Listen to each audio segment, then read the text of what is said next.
Ladies and gentlemen, thank you for joining us back today. I am Superstar Sammy, and joining me today is Danny Lugo. And we go way back. Way back. Way back. And I first came into the game in 2008 when I got my start. And it's a little similar, but a little before me, this individual went by also a name of Pac Breezy. As many of those know that produced a lot of hype but classic Baltimore club hits as well. Word. And even as you know, the legendary female dancer Fat Girl, her QB Queen of Baltimore preliminary track that was remixed at one of Nicki Minaj's tracks was also created and produced by Pac Breezy as well. Let's get into it. Keeping Baltimore Club alive in the journey of a dancer, producer, and an independent artist.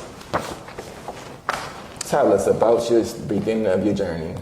Well, I first started off dancing with my dance group in Hartford County, and we used to come to the city to come to the Paradox. And the Paradox is where everybody would battle and, meet up and dance. And everybody wasn't as together as they are today, but we were all coming out for the same cause. So you never know who you would run into. Eventually, as time would go forward, I would meet Ra through the Bang Shoot of us going to that same club at the Paradox on Russell Street. So when we would go there, she came down and seen me and my brother Mario doing routines, and she needed dancers for tours, so she gave us a shot at the Auto Bar. And when we did the Auto Bar, after that, it just took off to South by Southwest, Coachella, Winter Music Conference.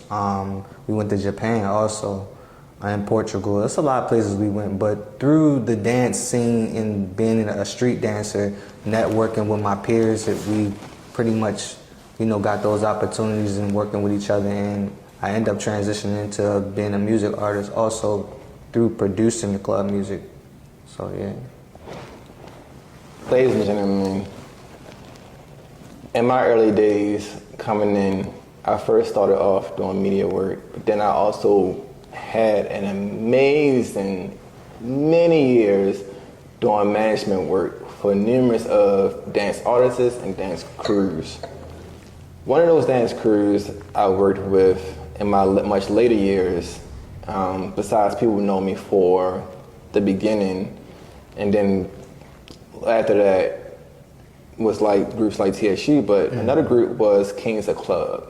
And I can't proceed without this project or this discussion without giving a moment to acknowledge one of the greatest well talked about dancers from this crew, Garfield. And if you can please shed some light on him. Man, Garfield was like the father of the group. And he always made sure that we was in line, and he was the tallest and the biggest in the group also. But he made our routines, he kept everybody safe, and unfortunately, like the year before we went on tour, like 2009, he had got hit by a car out of Hartford County by a drunk driver, and he lost his life. But immediately after that, we started like pushing harder, and for his sake and for his name, to keep the group alive, keep his name alive. But he was the heart of the group. I would tell you, he was the heart of the group, and a lot of people had a lot of respect for him from the county all the way to the city. So he was a big part of why I started dancing and why I continue to dance. So he was a big inspiration within y'all crew for many of y'all. Yeah, Travis, Mario, Pierce.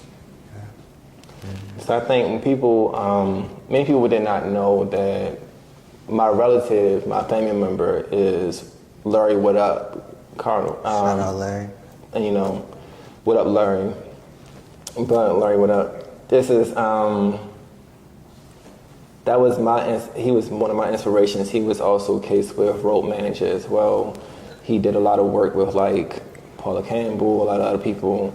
So when you look at my work would not be probably what it is if I didn't look at his early days on as inspiration as well. Besides that, I was always the artist. That's what it is. I started out, drawing and painting myself, but then also going into media arts as well. So before doing management, what are those key moments that transition you from a dance artist to a recording artist? That's a good question. A lot of my inspiration came from Rara, and then as far as on the producer side, I would definitely say Black Star, just based off how I look at music. But a lot of the people gave me opportunities, such as Larry, to do Baltimore by Baltimore, to perform at Amfram in 2023, that just passed a few years ago. And, connecting with the city and being on stage with some of my peers, it just transformed my whole vision and experience through music. Like, I've always done music since a child, but becoming a dancer first and then going to a producer and then to a music artist, it's like a lesson in each one of those, and you gotta have people around you to guide you and show you like how to step up into those roles and properly put them all together. So I definitely give credit to the people that inspired me and then gave me opportunities to, show my craft and grow from it. Including you too, though. Because you gave us opportunities to perform as well. I mean, you didn't mention that, but like before I even started doing music, when I was just doing my dance thing, you definitely gave me platforms to showcase my talent and put us in different crowds and, see what we could do with that. And it definitely challenged me and grew me. So all of that counts. Speaking on that, to mention that, I'm on it, but what are some things that you picked up and learned from me? I know someone who in passing gave me flowers as well for things that they learned, or two individuals, TSU Terry and TSU Flash. TSU Flash mentioned that I had shown early on the expansion of ways to do marketing. I know Terry just mentioned how I done helped in ways to, navigate through the business and other aspects. But what are some things that you pulled from working together, and tell us about your experience. Well, you've always been very helpful, very friendly. You always reached out. That's one thing I could say, like, you always reach out to people and you're consistent. Your resilience as far as what you do is what I pay attention to. Like, even in the dry season, you was always working, even if everybody else wasn't doing anything. And your ability to network with people and show people it could be done in different ways, I think that's what really affected me the most, because a lot of us was just staying on one platform. Like, either you was going to the club or you was doing like King of Baltimore or something like that. But you provided other ways to, still show people that they're artists in a way. You know what I mean? Like, you can also do your craft like this. And you had so many ideas that I still haven't seen anybody else like tap into. So I'm just excited to see, from where you started coming now, it still inspires me to keep going and seeing where I could be at. And you know how to connect with the right people also. So I think you have a good knack for reading people. So. Wow, I ain't never think of it like that. That's dope. I was just being honest.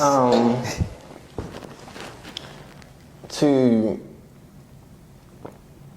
some things, when it comes to Baltimore Club, if you participated in the club culture conversation, King of Baltimore. Mm-hmm. If you could speak on that, but then you also have toured with Rara. Mm-hmm. All these different events and elements. Where, compared to many years of where things started, for our generation, Contrast Hall and all this other things. Yeah. Where do you see, compared to then, to where club is going and it is now? Well, I think back then, now that I'm gathering more information on it, that everything was so raw. So it wasn't like contained yet. And where we are today, people are trying to like put it together in such a way that it's a network, it's a brand, it's, we was never thinking like that back in the day. We was just having fun and connecting with each other just off the strength. When I did the competition, it was always supposed to be a challenge to see who was the greatest dancer. A lot of times it was other semantics to why people won. We all got our stories, but touring showed me that the world was bigger than just the competition. Because a lot of people, they would end their careers off of the competition sometimes. You know, and we had a way bigger community at one point, like a ton of people, to the point where you might not even have met everybody at once. Yeah, that's true. So like when I look at it now, it's just like I'm grateful for both experiences, competing and touring, because touring just showed me like just how to be professional, how to grow up, and how to be accountable and show up. It's not just about me. I got to make somebody else show look well. So being in the city, it's like competition. Yeah, and it's good to be in competition, but it's also good just to freely be a creative artist and just do you, stay in your lane and build a brand. But speaking of that, you are an independent artist, and I'm gonna let you close out and have a moment and show them who Danny is. Give us a quick freestyle to close out winding conversation if you can. A freestyle? Oh man, I ain't freestyled in a minute. I've been making a lot of club music, so I've been on my club music tip. But we rapping, we chilling, we sipping on wine. I'm thinking a lot, never wasting my time. Got a lot on my mind, this is why I still rhyme. I dance the pain away, I always got time. But for K Swift, we gonna wrap it right up. R.I.P. to Garfield and Swift, we gonna pray it right up. And we staying right up, cause the money stay up. Shout out to the wine community, cause we sipping on bub.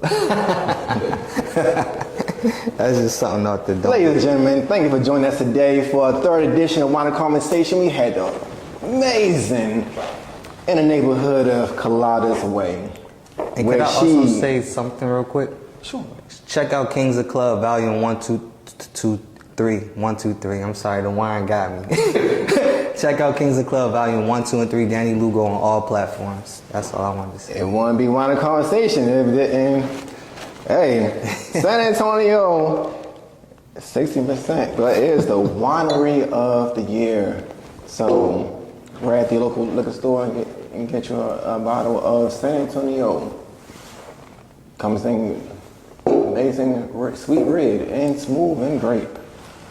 Ladies and gentlemen, thank you so much for joining us today. We'll be back with so much more. Again, the amazing social vocalist Colada joined us today. We had the amazing illustrator Dolo Inc.